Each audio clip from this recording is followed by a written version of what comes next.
प्यार कहिले बानी हो महू दिल से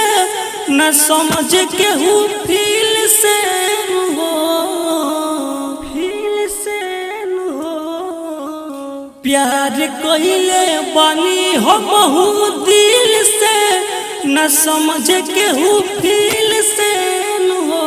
ए भोले बाबा यारा बात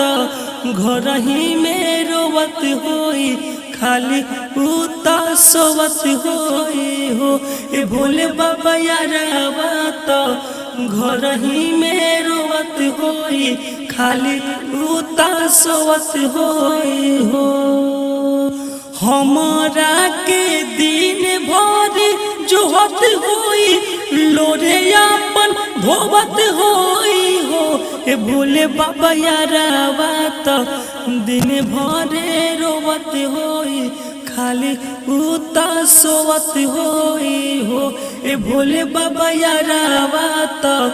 दिन भरे रोवत होई खाली उता सोवत होई हो एको छोने रहे नहीं हमारा बिना कैसे रही घरवा में उहो कई दीना एको छोने रहे नहीं हमारा बिना कैसे रही घरवा में उहो कई दीना हमारा बिना घरवा में खाना पीना नहीं उता खात होई हो